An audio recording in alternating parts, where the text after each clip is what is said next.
সুস্বাস্থ্যের চাবিকাঠি আপনার জীবনের মধ্যেই লুকিয়ে রয়েছে, তাই নিজের প্রতি বিশেষ যত্ন নিতে হবে। নিয়মিত ব্যায়াম এবং পর্যাপ্ত মেডিটেশন এবং আপনাকে ডক্টরের কাছেও নিয়মিত চেক আপ করাতে হবে। এতে আপনি শারীরিকভাবেও সুস্থ থাকবেন এবং মানসিকভাবেও সুস্থ থাকবেন।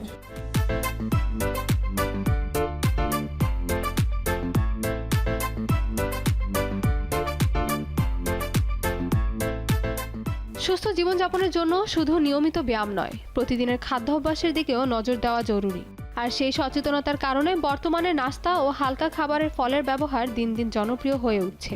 অতিরিক্ত চিনি, তেল ও প্রক্রিয়াজাত খাবারের পরিবর্তে অনেকেই এখন প্রাকৃতিক ও পুষ্টিকর খাবার বেছে নিচ্ছেন।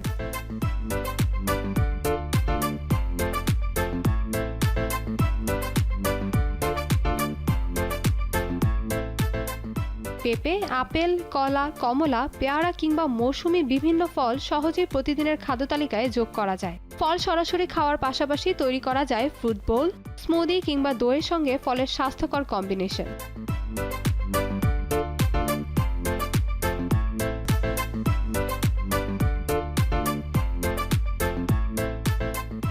ফলে থাকা বিভিন্ন ভিটামিন, খনিজ ও খাদ্য আঁশ শরীরের স্বাভাবিক পুষ্টি চাহিদা পূরণে সহায়তা করে।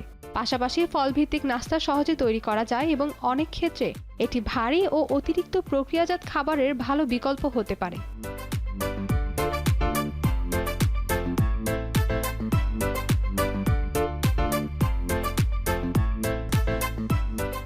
ব্যস্ত সকালে দ্রুত ও স্বাস্থ্যকর কিছু খেতে চাইলে একটি ফলের বাটি হতে পারে সহজ সমাধান। তবে ব্যক্তিভেদে খাদ্য চাহিদা ও শারীরিক অবস্থা ভিন্ন হতে পারে, তাই প্রয়োজন অনুযায়ী খাদ্য তালিকা তৈরি করাই সবচেয়ে ভালো। সুস্থ জীবনযাপনের অভ্যাস গড়ে তুলতে প্রতিদিনের খাবারে পর্যাপ্ত ফল রাখার বিষয়টি তাই গুরুত্বের সঙ্গে বিবেচনা করা যেতে পারে।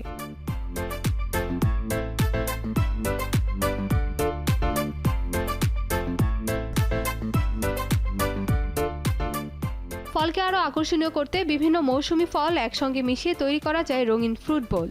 এর সঙ্গে বাদাম, বীজ বা টক দই যোগ করলে নাস্তায় বৈচিত্র্যও আসে। তবে ফলের সঙ্গে অতিরিক্ত চিনি বা মিষ্টি সিরাপ যোগ না করাই ভালো।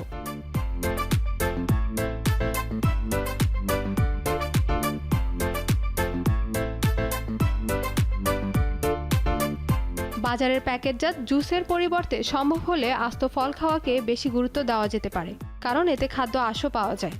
একই সঙ্গে ফল ভালোভাবে ধুয়ে পরিষ্কার করে খাওয়া এবং মৌসুমী ফলকে অগ্রাধিকার দেওয়ার অভ্যাসও স্বাস্থ্যকর খাদ্যাভ্যাসের অংশ হতে পারে। প্রতিদিনের খাবারে বৈচিত্র্য রেখে পরিমিত পরিমাণে ফল যোগ করলেই খাদ্য তালিকা হয়ে উঠতে পারে আরও পুষ্টিকর।